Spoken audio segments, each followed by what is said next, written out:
Hi everyone, I'm Gordon Smith and I'm a medium. Being a medium means that I can talk to your loved ones on the other side.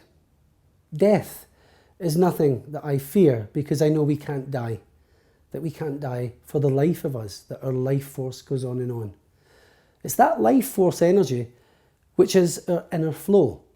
And this is something I'd really like to talk to you about. So many people in the world haven't even recognised the source of energy that they're connected to. That in the atmosphere around us, there is an abundance of spiritual energy. That same energy runs through every living being in this world. Only most people are asleep to that wonderful inner flow of natural spiritual energy. For me, I woke up, probably in my childhood. I knew that there was something else happening to me. I knew that there was an energy more than just my physical body. I knew that there was an electricity, a spirit, if you like, that moved through me, that gave me a different sense of self, a sense of mindfulness even. And this is something that has stayed with me all my life. And because of that, it brings about a more balanced mind. My mind becomes balanced because the things of this world are only so important. I know that there's a bigger world out there, and that's what makes my life so happy, so balanced, because I have tapped into that flow of energy, and that flow of spiritual energy works through me and with me. In what I do, I meet so many people who are broken. They are sad, they are frightened, and working with my spiritual energy, that flow can move through my being into their being and jumpstart them. That can bring them back into their flow, the flow they lost because of negative human emotions. You see, there's nothing nicer than to know that you are not alone in this world, that you are connected to every living being. And the moment you open up your mind to that inner flow, you realise that everything that is alive is part of you. You realise that you can't really hurt anything when you know this, because to hurt another being would hurt you. But you only know this because the same flow of energy that comes through you moves through every other living thing on this planet and this universe. There's something wonderful about being open, about being in touch with that wonderful higher consciousness. Something amazing happens to you because all of a sudden you're no longer limited to a human body and 5 limited human senses. You have this extra sense, a sense of everything, a sense of a reality that most people can't even dream of. That when you look at nature, you don't just see trees and plants and water, you actually feel a part of it. That you become very zen, that your mind is just as alive as what you once thought was invisible in the air and atmosphere around you. This is something that I would love more people to open their mind to. The fact that there's life in the air, the fact that there's love everywhere, if you only can open your heart and mind to find it. In my work, I have to touch so many broken hearts because people have had a loss. I have to heal people who feel that their life is over. And I see this broken human side of us, and I just want to fix it. This is something that when you're in the flow, it will be natural for you to build an amount of compassion in your life. You see, the flow works through us better when we start to find compassion. Once we start to feel a sensitivity towards other people's needs, then we are opening our mind to that spiritual flow. Once we want to make people better and heal the sick, we open up our mind and our heart to that flow. Anything you do of a spiritual nature will only add to your own spiritual energy. It will just increase your flow. And every time you use it for the good of another person or another being, you just become more expanded yourself. In this world where things are kind of dark at the moment, there's so much bad news on the television. There's so many people limited by fear, scared to live another day, frightened for their children, frightened for their future. And this is why we need to get back to the old things. Being in the flow is an old way. It's something the ancients did way back Long before man even thought they were civilized, the ancients worked with nature. And that flow I talk about comes from nature.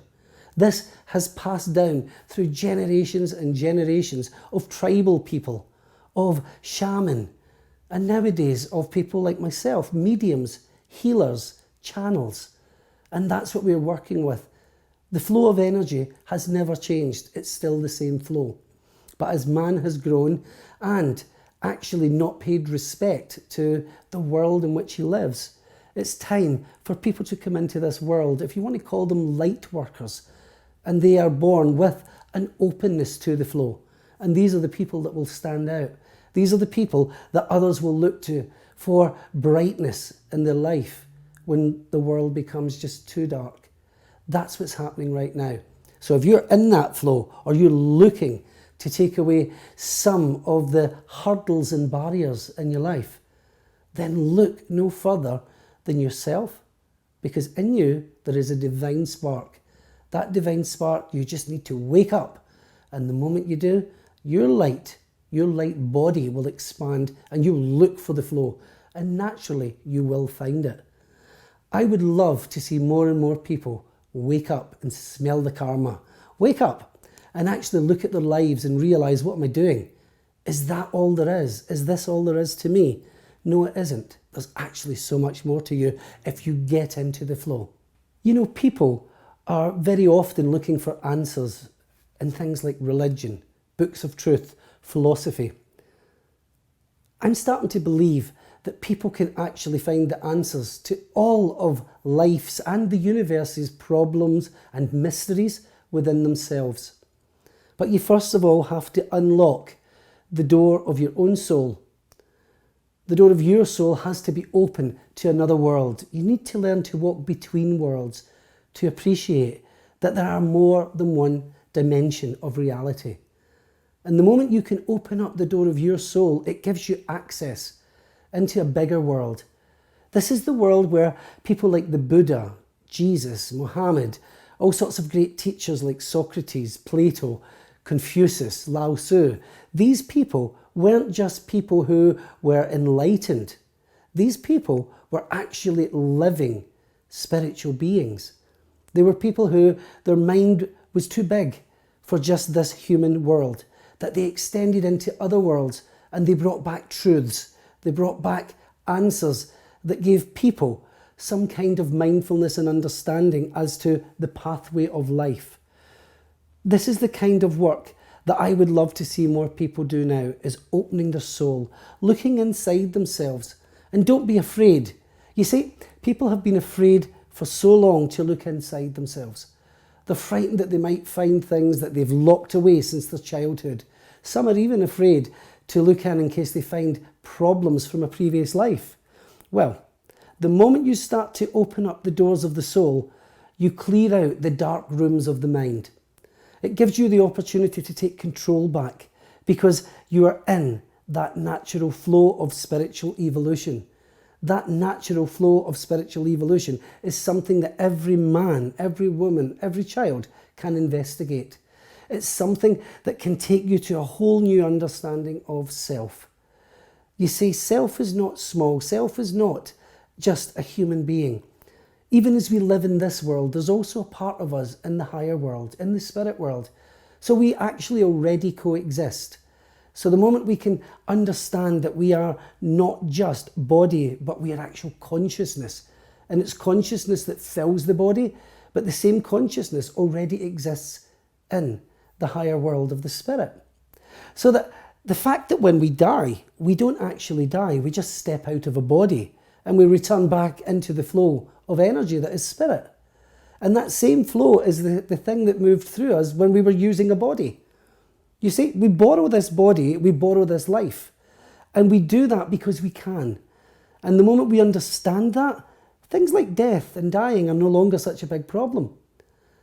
Something happens when you're in the flow that tells you that if you can actually lose your fear of death, you can lose your fear of life.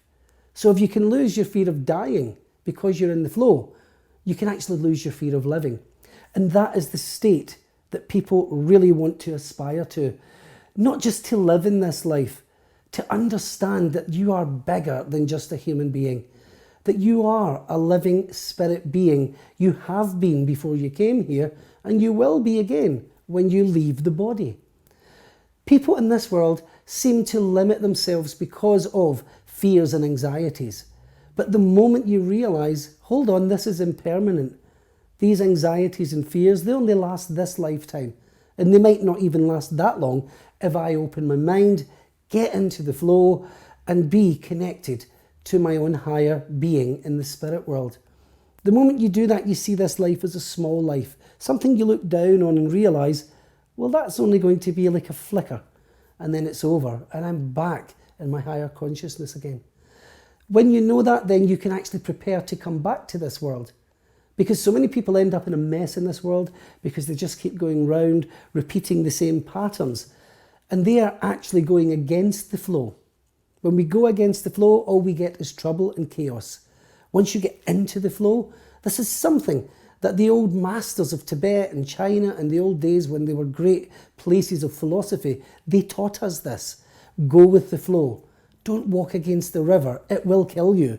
Not because it wants to, because it has to. You're going against the flow. Life is just the same. If you go against the different processes of your life, you're going to get into trouble. Learn to go with the flow. Don't look at things in your life that upset you as punishment. These are just lessons. People who are in the flow know that that is just a lesson. They know that every single hurdle that presents itself to them, that they will have to find a way to get over, to go round or go under it. But the thing about it is, they don't see it as a bad thing, as bad karma or bad punishment. They see it as the next lesson they have to understand in their life. And this is the difference between a person who is limited in this world without being tapped into that flow, sees things the way a victim would. Why me? Why will God not help me? Why will God not help my children? Why does God not fix the world? Well, it's really nothing to do with God. God is the flow or the energy. And what he's, if you like, trying to do is present himself to you. And if you keep ignoring that energy, that flow, and saying, why does God ignore me? It's actually you who's ignoring God, or you who's ignoring the higher power. So this is why we have to find ways to practice, to open up our mind, our heart, to that higher flow of energy. When you do that, usually people will start it through types of meditation or mindfulness practices. All great things to do. The mind that can actually slow itself down enough becomes less chaotic. The mind that can actually become very still can recognize the flow. The mind that can become still in the midst of the flow will bring stillness and balance to so many things. But you have to learn to find ways to take control of your mind, and don't let your mind take control of you. You know, it's the people who practice skills of meditation and mindfulness who actually have a happier, more balanced life. Because the mind that is not being pulled into the emotional sea is the mind that rises above problems, not gets immersed in them. That's the mind that realizes that there's a bigger picture, that there's a bigger energy, and that we are part of that energy moving forward. We don't fight that energy. We actually allow that energy to take us because we've learned to trust it. We've learned to trust in this higher power that flows through the universe, and we flow with it. This is something that since I was very young, I've practiced. Mindfulness, Tai Chi, meditation, sitting in contemplation in nature and starting to feel the essence and the energy of every living thing around me. I remember once having this amazing sense of a higher energy, just sitting on a rock in Scotland where I live, by a waterfall, beautiful scenery in the very low mountains of Scotland, when I noticed in the distance there was a tree, just one tree. And I looked at that tree and I took my mind into contemplation. And I just had a thought of, I wonder what that tree actually feels like. Does it have any awareness? Do plants and organic things have awareness? And in that moment, I felt myself connecting to the rock that I was sitting on. Very grounded, very still, very steady. And then out of nowhere, I could actually hear the movement of the tree. I could actually feel the very branches of it as they moved gently in the wind. But the waterfall I sat beside became so loud that I felt as though I was in the waterfall. Everything around me, even the grass beside me, I could feel its movement as the breeze carried it from one side to the other. And all of a sudden, I did not feel solid anymore. I felt that I had actually expanded out of my body, like an out-of-body experience in a way, yet not travelling anywhere, just being still, being in a zone. And in that zone, everything that was around me in motion actually felt a part of me, and I felt a part of it. This happens to you, this type of thing, when you actually are not afraid to get in the flow of life. Because the inner spirit of me, the consciousness of me, may inhabit the body, but it can actually expand or leave the body.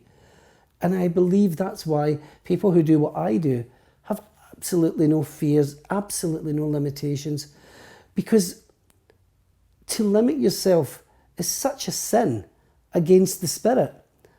To say all I am is this is not good enough. To be all you can be, to expand, to be a part of the universe, don't just look at it, to feel it, to know that it's in you and you are in it, means that it gives you this extended sense of self. And that's the part that the flow brings to us, that you realise you're no longer just a small individual being in this world, that you are part of a great interconnected collective. The ancients told us years ago that there was such a thing called the Akashic Records, a store of all mind, of everything that was said, everything that was done, every action created in the universe is stored somewhere. But it's not stored like a library. It's like a living library that is still going. It's like something that has life, not static books held in a library. Each one of these memories is still living somewhere. But when you're in the flow, you can tap into these things. You no longer wonder or worry about, did I live before, will I live again? Of course you have, and of course you will. You have lived before. You've always lived. That which starts to live will not die. Energy, our energy, cannot die. Even the great Einstein himself said that energy cannot be destroyed. It can change form, it can change place, but it cannot be destroyed.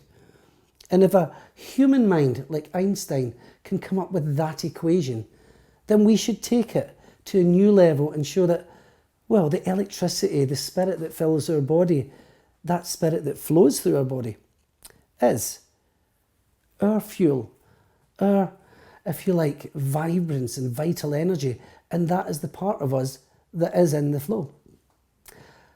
I would really love more people now in this time of life to investigate who they are, not just who they think they are, but to actually sit down and feel your life, be aware of it. Who am I? Where am I going? Ask these age-old questions that great mystics of the past, great philosophers of the past did. Examine your life. Even Socrates said, the unexamined life is a life that's not worth living. So these ancients taught us you have to look at everything, but don't just look at the obvious of a body, of a father who is, a husband and has sons and daughters. Look at the spirit of yourself. Look at the spirit of all of these people. Look at the flow of energy that either makes them miserable because they're not in it, it makes them sad and down, or it lifts them up. Look at people who are in the flow, spiritual people like the Dalai Lama. This is a man who is infectious when he laughs. Just when you look at him and he laughs, he makes other people laugh. Why? Because he's in the flow. That is something that is so normal for a mind that is expanded like that. Consciousness that is not just connected to a body will always be happy. If you ever get the chance to sit with any great teacher or guru, you will look at them and you will see a light around them, but not just around them, it will fill a room. And that's because they are in the flow. And that doesn't make them different from you. All it means is you don't know how to open up your flow, to expand it and extend it like that.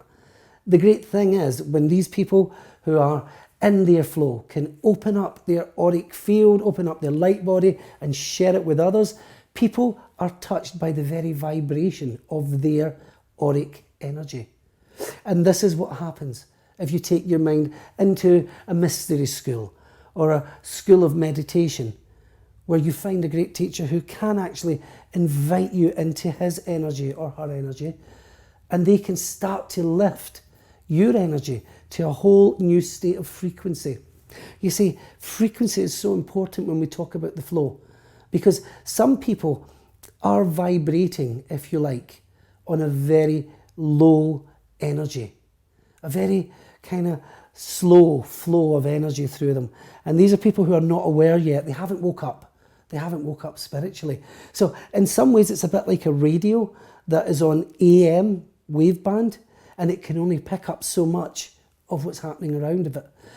But if you look at others who have, if you like, lifted their mind to a higher frequency, a faster frequency that can reach further out into the atmosphere, these people are working on FM, a different station, if you like, a different frequency, but they can pick up more in their radius. They can pick up more information from the world around them.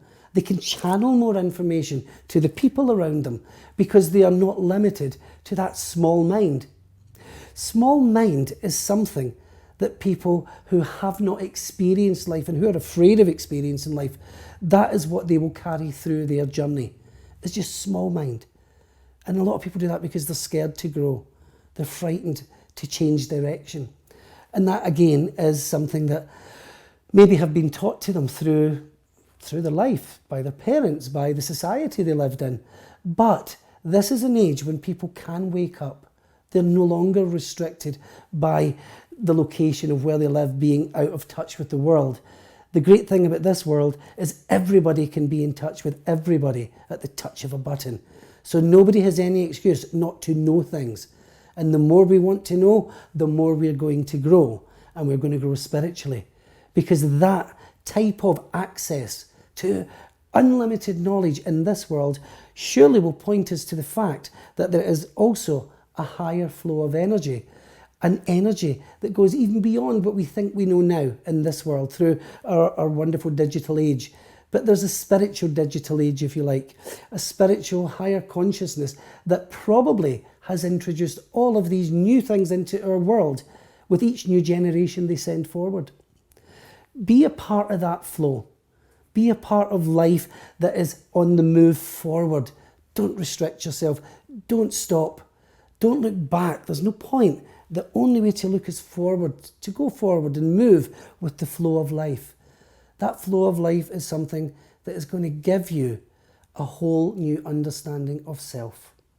Do you know, there's an exercise that I love to do and I love to teach people because it opens up the mind to the higher energy around us. And it's something that I do regularly. And especially if I feel that my energy is going down, if my flow is being cut, I take a moment to find a quiet place, sometimes in the countryside or in nature if I can, but you can do it anywhere, even your own home. Find a nice quiet space where you know you're not going to be disturbed, and just take a moment to ground yourself in reality. Sit down either on a hard back chair, or if you're sitting cross-legged on the floor, try to feel your body being supported by the chair or the floor beneath you. It's important to start any of these practices being grounded, touching the earth, if you like. That way you know which reality you're starting in. If you do choose to sit on a chair such as this one, then put your feet flat on the floor. Have your back as straight as your body will allow, but without it being uncomfortable. Don't put yourself into positions where you're contorting. That will only cause you to be uncomfortable halfway through the exercise. So always remain relaxed throughout. One of the most important things about getting into the flow is how we breathe. And again, these are not new exercises. These are exercises that people have done for many, many centuries. The yogis, the Brahmin, all the different great meditators of the past would teach their students how to breathe. And by that I mean that you would take long, slow, deep breaths in through your nose, very deliberately allowing the air to move all the way down to the bottom part of your lung. And as you do this, you would feel your stomach expand because the bottom part of the lung is pushing the stomach forward. That's how you know that you're breathing properly. So if you put a hand on your stomach, and as you breathe in, you will feel your stomach push your hand forward. As you breathe out, your stomach should relax and flatten, and you breathe out just as slowly as you breathe in. Now, there's a reason why we deliberately start to breathe like this. It's not just to go slower, it's actually to get into the rhythm, our first natural rhythm of life, our first frequency, if you like, which is very slow. So when we can slow the body and still the mind, then we start to feel the flow of energy that works around us. So start by taking these breaths, following the pattern until you feel your shoulders relax, until you feel your hands rest gently on your lap. And then just feel the automatic shorter breaths starting to come into your body. You won't even need to think about that. Your brain will actually take your breathing onto almost like autopilot. But you will feel yourself becoming heavier and more grounded. You will actually start to become mindful of the weight of your physical body. And the reason you do this is because your light body, your aura, your higher consciousness starts to expand away from the body.